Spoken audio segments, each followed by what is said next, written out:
Bantamba TV et sur la chaîne YouTube AMTV ñi ngi nag di dem fële ca Diourbel mooy comme li ñuy wax rek muy événement bu mag bi du 14 décembre muy événement bi nga xam ne rek AIFS national di dem nag di fekk AIFS Diourbel muy match boo xam ne tey jii nii mën nañu wax ni événement bu rëy a rëy la mu nekk les anciens internationaux contre les anciens de la SIB de Diourbel ku ne SIB de Diourbel ndax wax footballu Sénégal parce que mën nañu wax ne ay jamono SIB nekkoon na benn ossature boo xam ne macha allah bëri woon nañ ci équipe nationale Sénégal ñu amoon nag un entraîneur renommé ñu koy wax Père Youssou Touré yàlla na ko sunu borom xaare àjjana muy nit ku baax nekkoon nit ku baax sax laay wax nit koo xam ne mën nañu wax ni pas mal de jours tey jii nii jaar nañ ci loxoom ñu koy ñaanal rek yàlla sunu borom xaare ko àjjana comme ñu ngi nag dem ci yoon bi ma taxaw ak l'international Lamine Mboup ku ne Lamine Mboup wax la Jeanne d'Arc de Dakar ku ne Lamine Mboup wax la Jaraaf de Dakar tamit parce que jaar na fa am na fa benn passage bu gaaw boo xam ne def na ko toj fa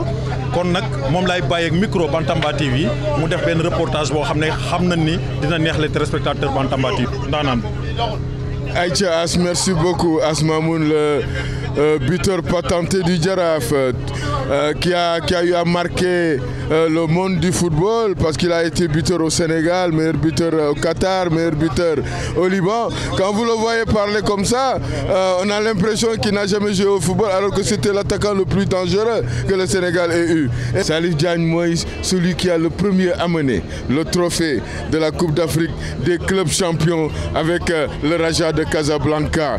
Aïcha ñu dem seeti ko moom mu wax ñu parce que il a marqué la SIB.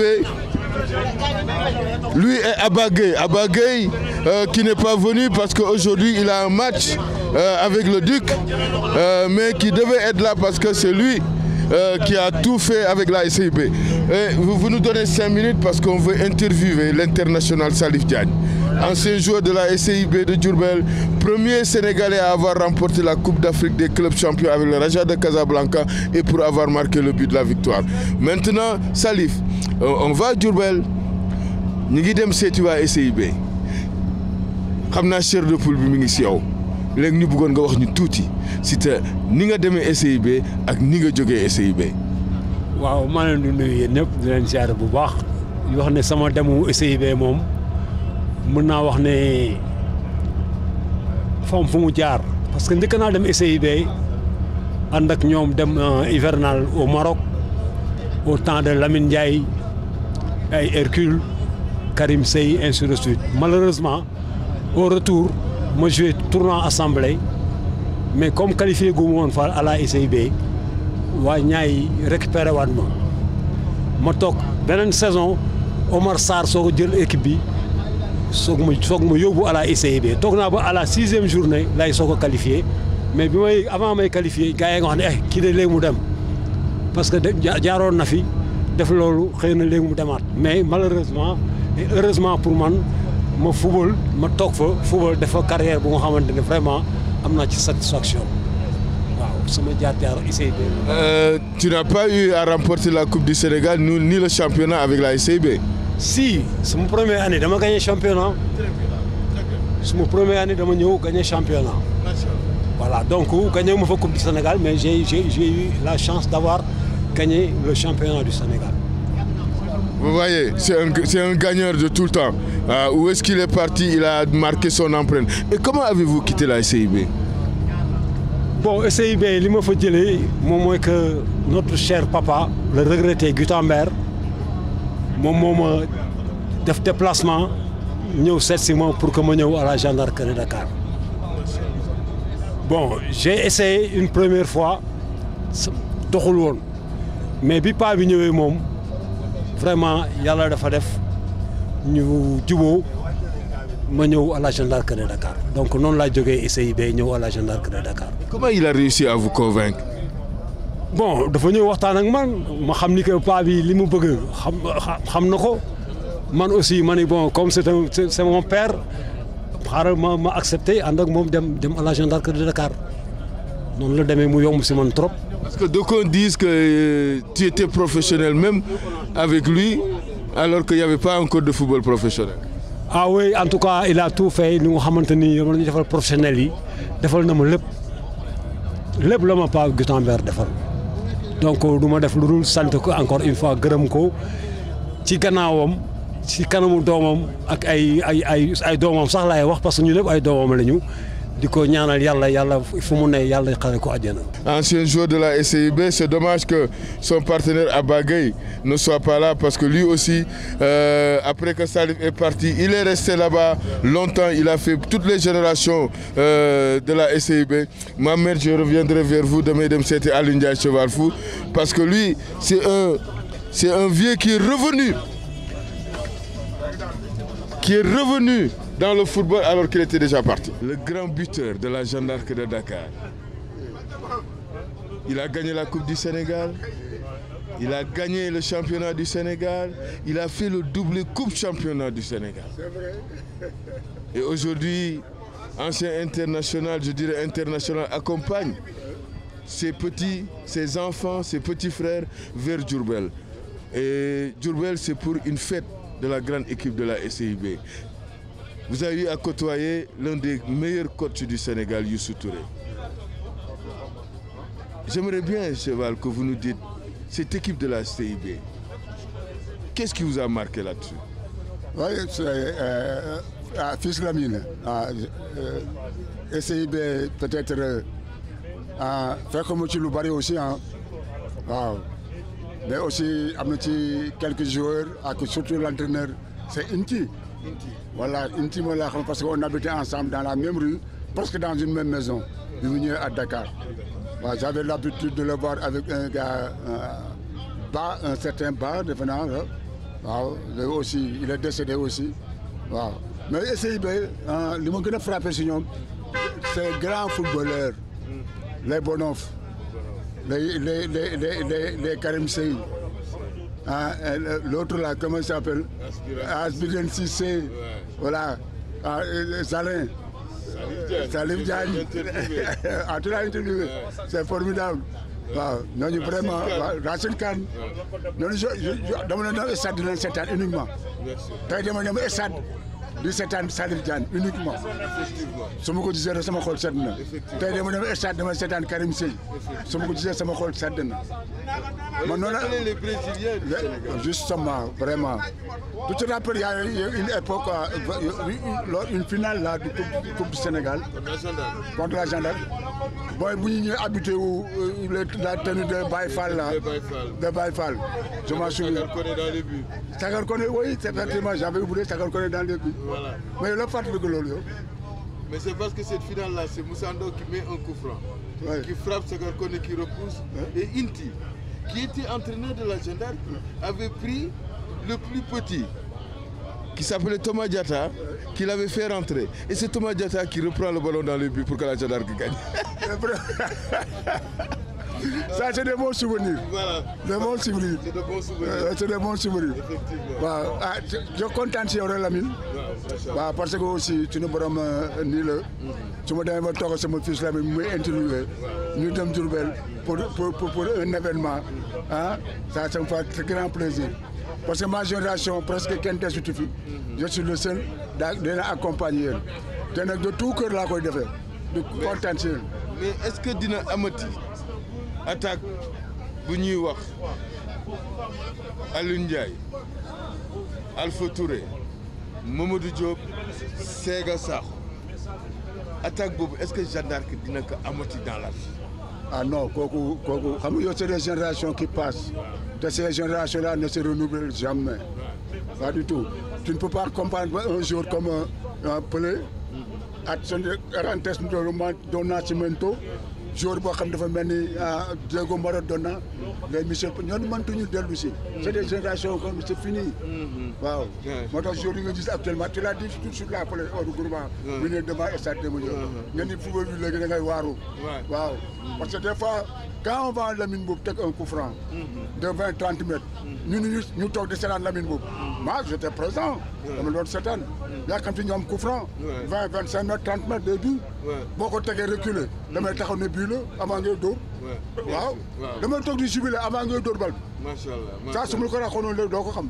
effectivement comme tant d'autres supporters. ñu doon seetaan. dañ doon seetaan. est-ce que yaa ngi ko gis si stade bi léegi est-ce que yaa ngi ko gis si booy yi. non non amul mais c'est que yéen aussi. waaw. mën naa wax ni si le football sénégalais a grandi. beaucoup parlent de demi-finale, de Coupe d'Afrique mais Jeanne d'Arc boobu dafa dem demi-finale Coupe d'Afrique des clubs champions. Jeanne d'Arc boobu dafa dem demi-finale Coupe des vainqueurs de coupe alors que fi mu nekk nii fii équipe yi mënatuñu dem sax poule. te boobu temps élimination directe la dóor nga toog tey nga am 4 kii te mënoo dem ba qualifié kon nag nañu respecté ñi nga xam ne ñoo tax football am. C'est vrai dans suñu temps ñun aussi noonu loolu parce qu'on avait de très grands dirigeants Lamine de très grands dirigeants waaw problème boobu aussi moo ñu sauvé tuuti suñu carrière moo ñu jàppale suñu carrière plus nag le doom bu ñu yàlla mayoon ci biir terrain bi ànd ak nag jom waaw bañ ku ñu gagné waaw di jouer ak suñu supporters yi di jouer ak suñu dirigeants yi. Il paraît que cette attaque de la Jeanne d'Arc a été l'attaque de l'équipe nationale. C'est vrai. macha allah yàlla na leen yàlla def moo tax bu ma gisee ñenn ñi yor suñu équipe bi di ko fooyee bi ma leen xaaral ba ma pare si ñoom gisul dégg guñ ma sax et là laa nag ndaanaan kulli fidri na ngi ndaanaan kulli fidri na ngi ni kii la ñuy wax Ibrahima Ndiaye Chindo est-ce que xam nga lu mu commencé attaquant kii ñoo bokk baobab nawetaan il était attaquant mën a dugal but mais xam nga yàlla ku si nekk di nga bëgg lii fekk lee moo gën ci yow te gëm naa ni bi mu demee xëy na bu nekkoon attaquant du mës a dugg équipe nationale du mës a jouer nekk un grand footballeur mais le fait que mu reculer nekk libéro nekk stoppeur lui a donné des galons qu'il a su est-ce que contenir parce que amul Sénégal fooy dox boo ne Ibrahima Ndiaye Chindo duñu la le grand défenseur de la SCIB défenseur de la Jeanne d'Arc de Dakar défenseur du Jaraaf waaye xam nga lan moo ma jaaxal yow ñaata année nga def Jaraaf 2 ans ñaata année nga def SCIB 2 ans aussi ñaata année nga def Jeanne d'Arc une année benn année laa joué après arrêté benn année nga joué Jeanne d'Arc après arrêté waay après nga arrêté waaye Ibrahima ñu ngi dem man am na match boo xam ne xaw naa leen ndax ñaar laa taal ñu dóor leen foofu ajo waaw xam ndax yaa ngi koy fàtte léegi nag c'était le défenseur il a joué ce match là-bas man la Thomas Diatta Bétir Samb yaa ngi fàtte si je me souviens waaw ngay sàndam si yaa ngi fàttali maa ngi koy fàttali bu baax a baax man li ma gën a marqué mooy l'équipe nationale on va à la SCIB on va partir de la SCIB mais la façon dont il s'est imposé en équipe nationale moom ma jaaxal parce que non dafa fekkoon ay grands défenseurs li may wax ni ay grands défenseurs dafa fekkoon mais dafa ñëw jël seen place moo tax nag respect à toi Ibrahima mais parlons un peu de la SCIB. waaw Lamine maa lay gërëm di la sant ci interview bi déjà man booy waxu SCIB rek damay sawar ci wax ci. parce que dafa nekk la boo xam ne déjà étant petit la SCIB dafa mus a marqué à chaque fois bu ñu leen programmé woon Demba Diop il faut ma seetaani leen parce que dama doon wax ni ñii li ñu fubal gisuma benn équipe bu koy fubal fii Sénégal. C'était Inti qui était là. Oui, c'était du temps de Karim Sey, Félix Gomis, Mabourignan, Sagar Koné. Donc je me souviens de ces jours-là. Donc yàlla mi dara teewul ñu dem ba benn période mooy bi ma jugee douane ils m'ont contacté donc j'ai pas hésité madame Diourbel donc j'ai fait 2 ans à la SCIB 2 ans yoo xam ne aussi vraiment je garde de beaux souvenirs de cette belle région de Diourbel vraiment ma am cawarte dellu foofu tey 35 ans après avoir quitté la SCIB ma nar a dem à nouveau fouler le stade Ely Manel Fall c'est un grand plaisir pour moi. Maintenant, parlons de Ibrahima Ndiaye Chindo, international de football. Parce que man, c'est mes souvenirs, c'est à Baobab qu'on a partagé. Parce que l'équipe Baobab a produit 4 ou 5 internationaux. Moussa Ndaw, man, Tafassi la yow. Donc, aujourd'hui, l'équipe nationale, waaw mais liggéey rek ak gëm li ma doon def et puis nag aussi am chance su tombe ay nit ñu baax parce que man en quelque sorte suma match référence à équipe nationale mun naa wax c'était contre la Tunisie et pourtant souvent damay ne contre Servette de Genève laa gën a def match bi mooy marqué Rummenigge mais comme que match ba le moo ëppoon Est-ce que vous connaissez Rummenigge? Ceux qui m'écoutent m'ont éliminé la France en Coupe du Monde. mu ñëw fii suma boy bi tenir ko fermer ko les portes. waaw yaay ngand waay Ibrahima.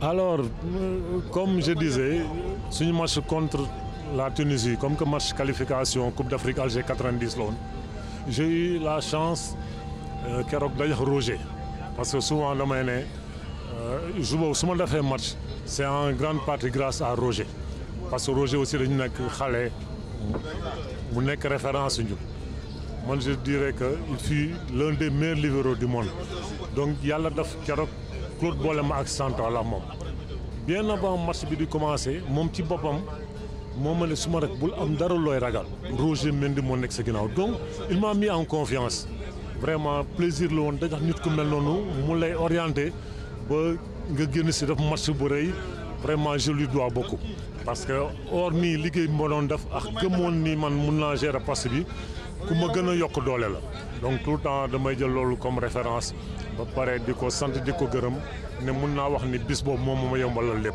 parce qu'il m'a mis en confiance. Roger Mendy, le meilleur libéro du monde. J'ose le dire moi, parce que je l'ai regardé à la Jeanne d'Arc de Dakar, je l'ai regardé à Toulon, je l'ai regardé à Monaco, et je sais qu'il a même fait d'autres défenseurs qui aujourd'hui sont en train de dire si je suis un grand défenseur, c'est grâce à Roger Mendy, tel que Thuram, qu'on a vu, Ignace Colli. Tous, c'était des gens qui étaient devant Roger Mendy et qui l'a coaché. Bravo Rojo à toi, parce que jusqu'à présent, et je sais que durant toute l'éternité, les gens ne t'oublieront comme n'oublieront jamais Cheval Fou, n'oublieront jamais Ibrahima Ndiaye Chindou, ni Laïsen. Mais peut-être que moi, les gens vont m'oublier. Hein? Mais ce qui est sûr que pour avoir quelqu'un qui tire les coups francs comme Messi, il n'y en a plus encore. Hein? Hein? C'est vrai. Moi, là, c'est les coups francs là. Moi, je l'ai vu avant Messi. Je n'ai pas encore de Dembojo. Voilà, tu es arrière. Ceux qui roulent, avant de donner du coup. Qui vont voir son visage, mais qui ne le reconnaîtront pas. Mais il y en a d'autres aussi qui vont voir son visage et qui vont dire La ilaha illallah Muhammad Rasulullah, parce qu'il était tellement talentueux, il était tellement bon footballeur. Et vous savez, sa marque, c'est qu'il a commencé très jeune avec ses grands frères pour finir avec ses petits frères.